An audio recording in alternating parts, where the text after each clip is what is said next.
នៅក្រោមពន្លឺព្រះអាទិត្យនៃចក្រភពដ៏រុងរឿងការសម្ងាត់មួយត្រូវបានលាក់ទុក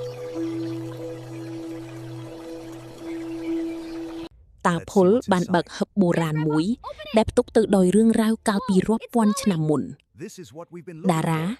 ដល់ពេលដែលចៅត្រូវស្វែងរកព្រះខ័នរាជដែលបានបាត់បង់ជាយូរមកហើយ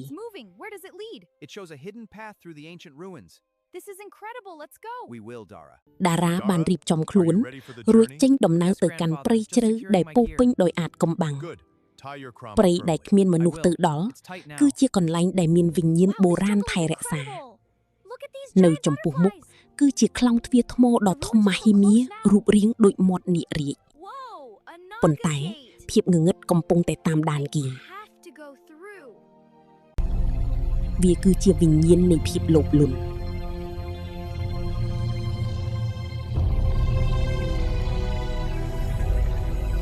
តារាត្រូវរត់ឲ្យលឿនបំផុតដើម្បីគេចចេញពីការដេញចាប់របស់ស្រមោលអាក្រក់គេបានធ្លាក់ចូលទៅក្នុងបន្ទប់សម្ងាត់មួយដែលមានផ្កាឈូកពន្លឺពណ៌ខៀវស្រងាត់រំពេចនោះរូបចម្លាក់ថ្មដ៏ធំមហិមាបានប្រែទៅជាវិញ្ញាណអ្នកការពារដ៏មានអំណាចហើយសួរតារាថាតើចៅមានចិត្តស្មោះត្រង់គ្រប់គ្រាន់ទេដើម្បីកាន់ដាវដ៏សែងពិសិដ្ឋនេះ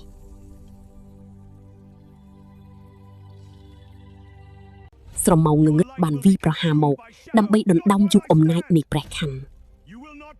តារាមិនតបស្លុតឡើយគេបានប្រើប្រាជ្ញាដើម្បីរੂបភ្លឺដោះស្រាយដោយការគោរពនិងទឹកចិត្តបរិសុទ្ធទ្វារសម្ងាត់ពិតប្រាកដក៏បានបើកឡើងនៅទីនោះហើយដែលជាព្រះខ័នរាជដែលបាត់បង់ទៅរាប់រយឆ្នាំមកហើយ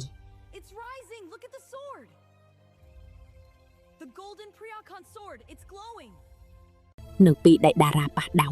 ពន្លឺពណ៌មាសបានជំរុះភាពងងឹតចេញអស់ភាពលោភលន់ត្រូវបានកម្ចាត់ដោយអំណាចនៃយុត្តិធម៌និងសេចក្តីក្លាហាន